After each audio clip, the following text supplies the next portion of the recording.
दोस्तों स्वागत है आपका मेरे YouTube चैनल इंग्लिश बाबू पर। और आज मैं फिर हाजिर हूँ आपके साथ एक नई स्टोरी लेकर। और दोस्तों आज की जो स्टोरी है बहुत ही शॉर्ट स्टोरी है, लेकिन बहुत ही मज़ेदार स्टोरी है। आपको इसको सुनकर बहुत मज़ा आएगा।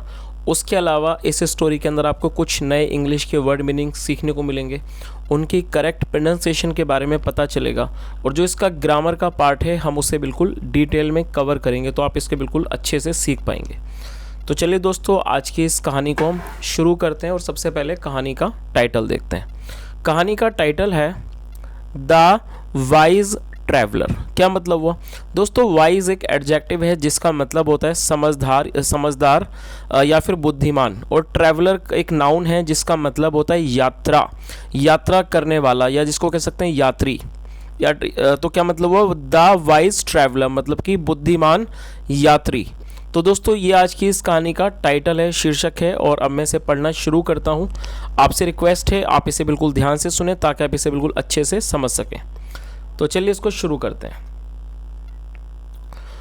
Once a traveller was riding a horse. क्या मतलब हुआ दोस्तों? ये जो हमारा वाक्य है ये पास्ट कॉन्टिन्यूअस का वाक्य है। जब भी किसी वाक्य के अंदर वॉज या वर्ब के बाद वर्ब की फोर्थ फॉर्म का प्रयोग किया जाता है तो वो पास्ट कॉन्टिन्यूअस का वाक्य होता है। राइड का मतलब होता है घोड़े वगैरह की सवारी करना, जिसे राइड कहा जाता है। राइड का मतलब बाइक स्कूटी चलाने को भी राइड कहते हैं, और उसको चलाने वाले को राइडर कहा जाता है। तो ये राइडिंग मतलब ये एक वर्ब है और ये वर्ब की फोर्थ फॉर्म है। तो इस लाइन का क्या मतलब हुआ? वंस एक बार, अ ट्रैवलर का मतलब होता है यात्रा करने वाले व्यक्ति, सफ़र करने वाला, जिसे हम यात्री कहते हैं। एक यात्री क्या कर रहा था? वो राइडिंग अ हॉर्स, वो एक घोड़ा चला रहा था, कह सकते हैं घोड़े की सवारी कर रहा था। तो इस पूरी लाइन का क्या मतलब हुआ? Once a traveller was riding a horse मतलब एक बार एक यात्री, या कह सकते हैं सफ़र करने वाला क्या कर रहा था? वॉज राइडिंग ए हॉर्स, वो एक घोड़े की राइड कर रहा था, मतलब घोड़े को चला रहा था, मतलब घोड़े की सवारी कर रहा था। While he was passing through a forest, he got much tired of riding his horse। क्या मतलब हुआ? वाइल, देखिए वाइल का मतलब होता है दौरान, और वाइल का मतलब जबकि भी होता है, तो आप इसे नोट कर सकते हैं। वाइल का मतलब जबकि होता है, लेकिन यहाँ पर इसका मतलब है दौरान। तो इस लाइन का क्या मतलब है? वाइल मतलब कि दौरान। किसके दौरान? While he was passing through. दोस्तों पास का मतलब होता है, पास थ्रू का मतलब किसी जगह से होकर गुजरना, उसे पासिंग थ्रू कहा जाता है। और ये भी हमारा पास्ट कॉन्टिन्यूअस का वाक्य है। तो क्या मतलब है? वाइल मतलब कि जब या दौरान। While he was passing through a forest, जब वह एक जंगल से होकर गुजर रहा था। तो पास थ्रू मतलब होकर गुजरना। कहाँ से होकर गुजर रहा था? फॉरेस्ट मतलब एक जंगल से होकर गुजर रहा था। He got much tired of riding his horse. और दोस्तों ये जो हमारा वाक्य है, टायर्ड आपने से सुना होगा। टायर्ड का मतलब होता है थका हुआ, और ये एक एडजेक्टिव है। और जब भी आप किसी एडजेक्टिव को वर्ब के रूप में प्रयोग करना चाहते हैं तो वहाँ पर आपको सपोर्टिंग वर्ब का प्रयोग करना होता है। इसका रीज़न ये है कि ये जो वर्ड है टायर्ड, ये अपने आप में एडजेक्टिव है, आप इसके अंदर कोई भी चेंजेस नहीं कर सकते। तो यदि आप इसको वर्ब के रूप में प्रयोग करना चाहते हैं तो सपोर्टिंग वर्ब का प्रयोग करना होगा। और यहाँ सपोर्टिंग वर्ब है इसकी गॉट, और ये गेट की सेकंड फॉर्म है। और यदि प्रेजेंट इंडेफिनेट होता तो गेट लगाते ये, लेकिन पास्ट इंडेफिनेट का वाक्य है तो वर्ब की सेकंड फॉर्म का प्रयोग किया गया। गेट की second form got much tired मतलब वो ज़्यादा थक गया। Of riding his horse, of का मतलब का, या से किस चीज़ से? राइडिंग हिज हॉर्स अपने घोड़े को चलाकर। तो इस पूरी लाइन का क्या मतलब हुआ?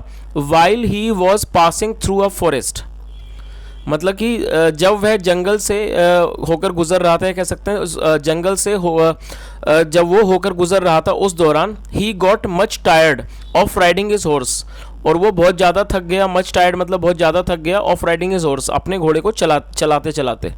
चलिए आगे देखिए। सो he got down.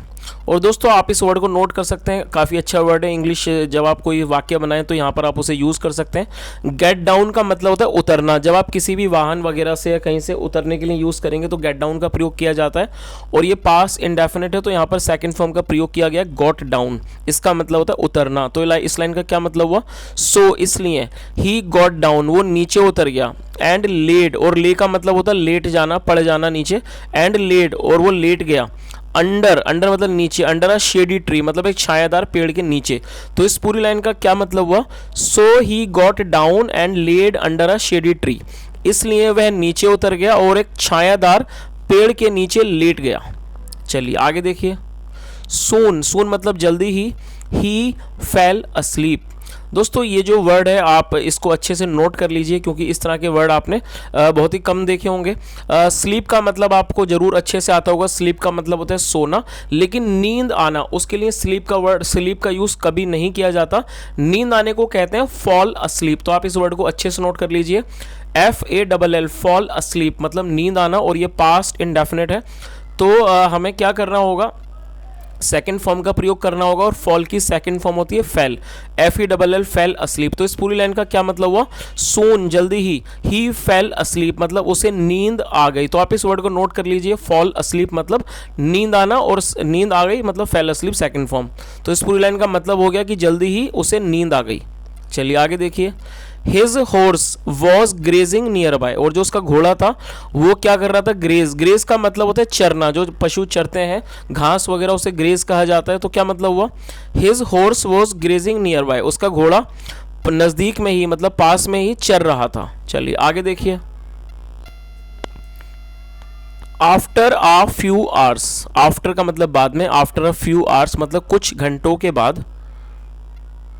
The traveller woke up, दोस्तों नींद से जागने को वोकअप, ये वेकअप कहा जाता है, और ये सेकंड फॉर्म है। द ट्रैवलर वोकअप मतलब जो यात्री था वो जागा, एंड सॉ और उसने देखा, दैट की द हॉर्स वॉज मिसिंग, जो हॉर्स था घोड़ा था वो मिसिंग था। मिसिंग का मतलब होता है गायब होना, लापता होना, गायब होने से मिसिंग कहा जाता है। तो इस पूरी लाइन का क्या मतलब हुआ कि कुछ घंटों के बाद यात्री जो था वो जागा और उसने देखा कि जो उसका घोड़ा था वो गायब था। The horse was missing.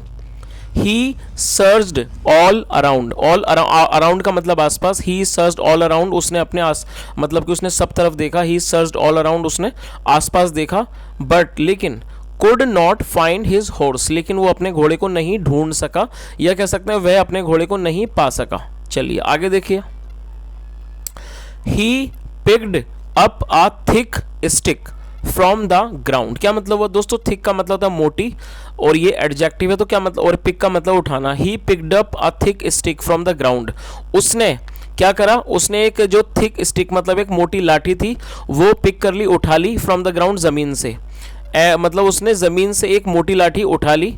And went और गया, in search of the thief, in search of the thief मतलब चोर की तलाश में।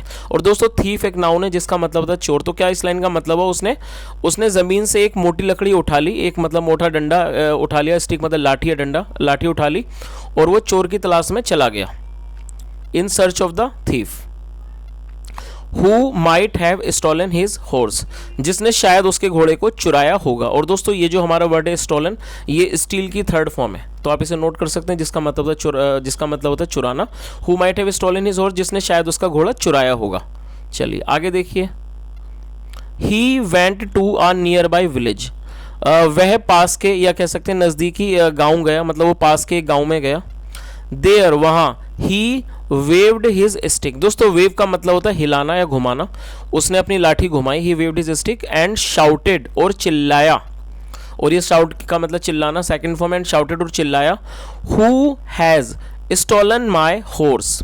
और दोस्तों ये जो हु है ये एक रिलेटिव प्रोनाउन है, और ये जो हमारा वाक्य है ये हमारा प्रेजेंट परफेक्ट का वाक्य है। जब भी हम हैज़ या हैव के साथ वर्ब की थर्ड फॉर्म का यूज़ करते हैं तो वो प्रेजेंट परफेक्ट का वाक्य होता है। तो क्या मतलब हुआ, who has stolen my horse, मेरा घोड़ा किसने चुराया है।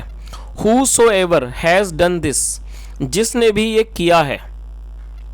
मस्ट रिटर्न माई हॉर्स, वो अवश्य ही मेरा घोड़ा लौटा दे, और नहीं तो आई विल डू, मैं करूँगा, what I had done the last time. और दोस्तों ये जो हमारा वाक्य है आई हैड डन, ये हमारा पास्ट परफेक्ट का वाक्य है। जब भी हैड के साथ थर्ड फॉर्म का प्रयोग किया जाता है तो वो पास्ट परफेक्ट का वाक्य होता है। तो क्या मतलब हुआ, आई विल डू, मैं करूँगा, what I had done the last time, जो मैंने पिछली बार किया था। तो इस पूरी लाइन का क्या मतलब हुआ, आप इसे दोबारा से अच्छे से समझ लीजिए कि वो नज़दीकी मतलब पास के गांव में गया और उसने अपनी लाठी उठाई और मतलब लाठी को घुमाया और उसने मतलब चिल्लाया कि जिसने मतलब कि मेरा घोड़ा किसने चुराया है। जिसने भी मेरा घोड़ा चुराया है उसे अवश्य ही वापस कर देना चाहिए, लौटा देना चाहिए, रिटर्न माई हॉर्स, वरना आई विल डू, मैं वो करूँगा, what I had done the last time, जो मैंने पिछली बार किया था। चलिए आगे देखिए। ऑन हियरिंग दीज वर्ड्स, क्या मतलब हुआ? ऑन हियरिंग दीज वर्ड्स मतलब इन बातों को सुनकर, या कह सकते हैं इन शब्दों को सुनकर, द थीफ गॉट स्केयर्ड, जो चोर था वो घबरा गया। और दोस्तों ये जो हमारा वाक्य है, आप इसके जो इसका स्ट्रक्चर है आप उसे समझ लीजिए। ये जो स्केयर्ड है वो एक एडजेक्टिव है, और जब आप इसको वर्ब के रूप में प्रयोग करना चाहते हैं तो आपको यहाँ पर गेट का प्रयोग करना होगा सपोर्टिंग वर्ब के रूप में। और ये पास्ट का वाक्य है, पास्ट इंडेफिनिट का, तो गेट की सेकंड फॉर्म गॉट होती है, तो यहाँ पर गॉट का प्रयोग किया गया है। तो इस लाइन का क्या मतलब हुआ कि ऑन हियरिंग दीज वर्ड्स, इन शब्दों को सुनकर या इन बातों को सुनकर, द थीफ गॉट स्केयर्ड, जो चोर था वो घबरा गया। ही ब्रॉट द हॉर्स, और ये ब्रिंग की सेकंड फॉर्म है, ब्रिंग मतलब लाना और ब्रॉट मतलब लाया। ही ब्रॉट द हॉर्स, वो घोड़ा लाया, and handed it over to the traveller. और दोस्तों हैंड ओवर का मतलब होता है सौंप देना। तो क्या मतलब हुआ कि वो घोड़े को लाया, and handed it over to the traveller, और जो इट है वो घोड़े के लिए यूज़ किया गया, और उसने उसे मतलब कि उस यात्री को सौंप दिया। तो इस पूरी लाइन का यही मतलब हुआ कि मतलब वो घबरा गया और वो घोड़े को लाया और उसने उस घोड़े को उस यात्री को सौंप दिया। चलिए आगे देखिए। देन ही सेड, फिर उसने कहा, ओह आई एम सॉरी, मतलब कि मुझे दुख है। हेयर इज़ योर हॉर्स, ये है आपका घोड़ा। बट लेकिन, what did you do the last time. और दोस्तों ये हमारा पास्ट इंडेफिनिट का इंट्रोगेटिव वाक्य है।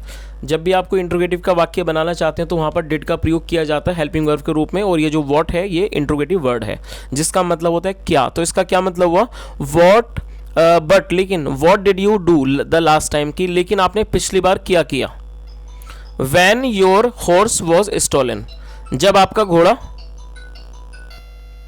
तो क्या मतलब हुआ? वॉट बट लेकिन, what did you do the last time, लेकिन आपने पिछली बार क्या किया। When your horse was stolen, जब आपका घोड़ा चुराया गया। और दोस्तों ये जो हमारा वाक्य है when your horse was stolen, ये हमारा पास्ट इंडेफिनिट का पैसिव वॉइस का वाक्य है। जब भी वॉज या वर्ब के बाद वर्ब की थर्ड फॉर्म का प्रयोग किया जाता है तो जो इस तरह का वाक्य होता है वो पास्ट इंडेफिनिट का पैसिव वॉइस का वाक्य होता है। तो क्या मतलब हुआ? When your horse was stolen, जब आपका घोड़ा चुराया गया। चलिए अब देखते हैं उस यात्री ने उस बात का क्या जवाब दिया। द वाइज ट्रैवलर सेड, जो ये समझदार जो बुद्धिमान ट्रैवलर था, यात्री था, सेड उसने कहा, नथिंग मतलब कुछ नहीं, I bought a new horse, हा हा हा। उसने बोला कुछ नहीं, मैंने क्या किया। आई बॉट मतलब मैंने खरीद लिया, और ये भी हमारा पास्ट इंडेफिनिट का पॉजिटिव का वाक्य, अफर्मेटिव का। तो उसने क्या बोला? नथिंग कुछ नहीं, I bought a new horse, मैंने एक नया घोड़ा खरीद लिया, हा हा हा। और उसके बाद वो हंस दिया। तो दोस्तों यहाँ पर आप इस कहानी का सार समझ ही गए होंगे कि वो जो यात्री था एक्चुअली में उसने पिछली बार कुछ भी नहीं किया था उसका अपना घोड़ा खोने पर, बस उसने इस चीज़ की धमकी दी जिससे वो चोर घबरा गया और उसका घोड़ा उसने वापस दे दिया। तो दोस्तों यदि आपको आज की कहानी अच्छी लगी और आपको मेरा पढ़ाने का प्रयास भी अच्छा लगा हो तो आपसे रिक्वेस्ट है वीडियो को जरूर लाइक करें, शेयर करें, चैनल को सब्सक्राइब करें और कमेंट करके ज़रूर बताएं यदि आपका कुछ सुझाव हो। सुनने के लिए thank you so much, have a nice day and bye.